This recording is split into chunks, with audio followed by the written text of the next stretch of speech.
arrested in that one. Yeah. That was like a year before. Uh-huh. And so it wasn't just him. But then he was arrested for, they had another tussle. So he did his community service and all that. He did what he needed to. Mm-hmm. And also he got pulled over for drunk driving, but he wasn't convicted. But for the Braves fandom, a lot of the Braves fandom was like, whoa, this guy sucks. He's also black, so I think that Braves fans are probably more likely to. Is he Ozuna? What Marcelo Ozuna. He's so DH. what? So, but what nationality is that's not American. No, right? he's Dominican. Dominican. So anyway, he was kind of persona non grata. Trade him. He's dead weight because he's underperformed the last year or two. Then so the start of the season,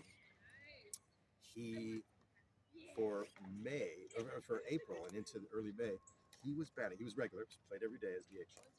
He was batting 0.53, and everybody was kind of predicting. Okay, are they? I think he has one more year on his contract. So okay, when are they going to just cut bait? Yeah. Go.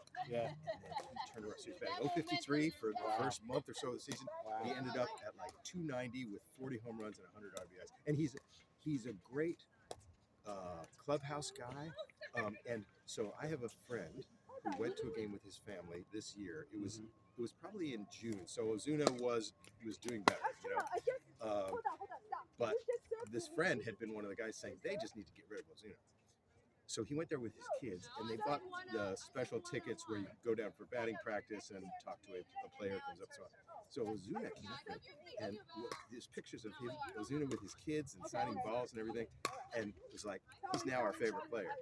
That was like before that was the early in what he was doing, because they saw this guy is really a great guy. So nothing, so it sort of changed their minds. Yeah, but the same kind of thing, a turnaround.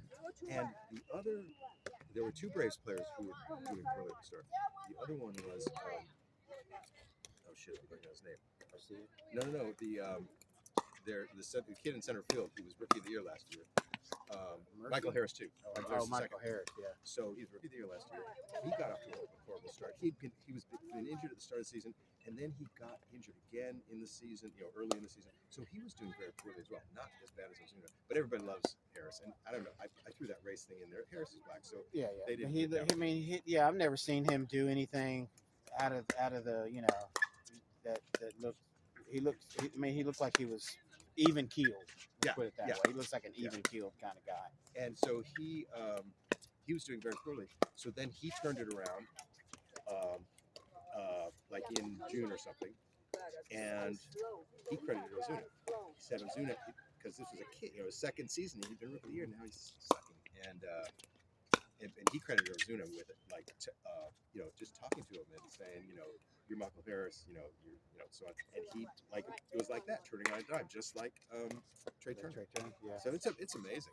Yeah, that is amazing. I mean, that skill of being able to judge where a pitched ball is going, so you can get a good swing on it. Yeah, that's like I guess there's a lot of just some internal psychological stuff. It's got to be, because they go through slumps where they where they can't do that, and then somehow they get it back, and they probably can't explain it either, because if they could, they would just say, I will just turn it on. They can't turn it on when they just feel like it. Right? And none of them can, They all would if they could. Right. It's funny, Chipper Jones is a kind of a part-time coach, part-time batting instructor for the Braves. Yeah, yeah. Oh, really? Okay. Yeah, like whenever they're at home games, he's there with them in spring training too. So the thing is, it's always kind of funny to me. Some guy who's like tremendously talented. I mean, yeah, he learned a lot and he can give them great pointers. Yeah. But it's like, okay, this guy's naturally good. He can't, you can't teach some of his right. And they usually have their own kind of swing. Right. There's so many that individuals. Swing you can't really teach, because that's just their swing. Yeah, it's like them. And that's what people say about Ozuna, is that like, the announcers say, this is not a swing you would teach anybody. It's his individual thing. And Michael Harris too. His swing is, like you say, they're all individuals. Yeah. Like I know that, and I'm sure a lot of them do it, but I noticed when Bryce Harper, when he swings, he's left-handed. Who's that? Bryce Harper. Oh yeah. When he swings, I mean, his bat comes all the way back. I mean, it hits it's his swing is like so complete. It like hits his back at the full. It's a full. It's not like a. It's not like this, like Pete, like Pete Rose would have been like that. It's like no, this thing goes all the way back. And he, you could tell when he's about to when he's going to hit one, like because he just sees it, and you see he's just queuing it up, and he's just he's left-handed, of course, but he's just gonna, he's just so, and he's so good in the postseason. I mean, he's really good. Brett, he was the Braves' nemesis when he was on the Nationals, like hated. That was probably the reason why the Phillies got him. They wanted him so bad because the Braves were like the number one team to play against. But yeah, so yeah, they're gonna. Some kind of chemistry has to change with the Braves. Something in their chemistry. What do you think? I think it has to do with that whole thing of getting passion. I mean, there's nothing wrong with their chemistry. They won 104 games or whatever it was. They were a great team, but yeah, I mean, the Dodgers, the same thing happened. Betts and Freeman I guess the Orioles won too. for 30. Yeah, but the Orioles, this is their first time, Right. So, but the Dodgers, it was not their first time. But it's like they don't have to.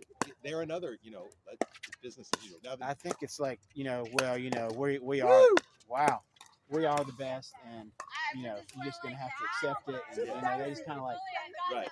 You just want you just go ahead and bow down to us now, and then and we'll accept it. Right. And the year that the Braves won it, 21. They were not doing that great, and at midseason, you may remember they got Jock Peterson and Soler. They got a few guys who just ignited them and had some great performances in the postseason. Rosario still on the team. Yeah. But Peterson, you know who he is, right? Josh Peterson. I don't remember him so much. He used to be on the Giants. He was on the Dodgers, but he's a character. Yeah. So one of the things he did, and he saw when he got to the team, it was mid-season, and again they were kind of, this team's supposed to be better. And he took it upon himself, and he talked to another one of the new guys. Said, we got to get this going. And so he started wearing these pearls, a string of pearls, and then it caught on. And he had some good performances. He's not he's kind of a platoon player. Yeah. And he had a great story. His brother, I think it's not his twin, it's just his brother. Is like developmentally disabled or something, and they're very close. So that pearl thing caught on. So people came to the stadium, men and women, with a string of fake pearls. Yeah. But it ignited the team. And that's what he's doing. He said, "This place, we got to get going." And they won it that year. Yeah. Well, and they were like, I think that year they might not even have had 90 wins that year. They were the up and comers, right? Right. They were like the Phillies were last year. But they won the division. They always beat the Mets. It's been like 6 years in a row. Yeah, and so the Phillies, they were like 14 games. I think 14 games above the Phillies at the end of the season this year. But at the end of the season, the Phillies. And again, the Phillies have not had the injuries the Braves have. But the thing is, that's true. Except for Bryce he was injured earlier in the year. Yeah, but they've been. The Phillies team we're talking about is the team since Bryce is back. Yeah. Right. Because he's and of course Rhys Hoskins, they don't have him this year, but they haven't had him the whole season. Yeah, which is crazy. Yeah. I wonder, what do you think's gonna happen? I was thinking about that yesterday. I was thinking, what are they going to do in Rice? Because he's about ready to come back now. I think he could even play right now, probably. Yeah, I don't think they would do that. They might use him like a pinch hitting situation, possibly, or something like that. But what a frustrating thing for him, I know. Season he may actually get a ring and not even play the whole season. That would be kind of weird. So, so I was thinking about that. Okay, you got Marsh and Wright right now. You got Rojas. Probably Rojas is probably going to be that. But he's such a good. They don't want to get rid of him. No, he's young, right? He's young. Yeah, he's second year. Yeah. He hasn't really been contributing much power or as far as like hitting goes. So, but then Rhys Hoskins is. So probably what they're going to have to do is put Marsh in center. They're going to have to put Bryce back out in right, or left, and then Castellanos go back in right or left, whichever they prefer. Everybody else stays the same, and then they'll probably have to stick Rojas. Well, I'm sure Castellanos is feeling so good because he's always been frustrated that he's not been able to contribute the way he. This was feels his like. breakout Yeah. for the Phillies. For the Phillies, right. I mean, I know he played for that Reds, right? I think Yeah. before. They you know, I was listening to this guy on YouTube this morning. He was a typical New Yorker, and he was talking about the Mets and the Yankees and how they could have had Bryce Harper, they could have had Castellanos, they could have had. They were talking about all these players they could have had if they. And then they started talking about how how great the general manager was for the Phillies for picking these guys, which is probably true. Yes. Well, it's the roster, right? Yeah, and then you got and you talking about clown. You talking about that Jock Peterson guy. So I would equate probably Marsh to that. Really? 'Cause he's got that look. He's got that real long stringy. He looks like grease in his hair. And it's like he's the kind of guy that would like lighten everything up in the clubhouse. So the Braves organist is great. His name is Matthew Kaminsky. Right. And he's on like Twitter, but what he does, he comes up with a walk-up song for the opponent's players. When your home player picks his walk-up song. Right. So he comes up with funny ones on the organ. And there was some song wasn't familiar with the song, and I can't remember the title. But for Marsh, it was something like "Dripping Kitty" was the name of the song, and people were saying, "Oh, that's great." Yeah. And so I'm not really a Twitter person, but I will sometimes look at the baseball Twitter while I look at it. Yeah. And apparently some Phillies fan, whatever, said something along the lines of, "You can't do my guy like that. If you play that again for him, you better watch out if you ever come to Philly because it's on." He was choosing off the organist over the song really? he was going to play. And so he got so much crap. The rest of the thread was all against that guy that said that. Yeah, it's probably some 14. Yeah, or some deranged Phillies fan. There's a few of those,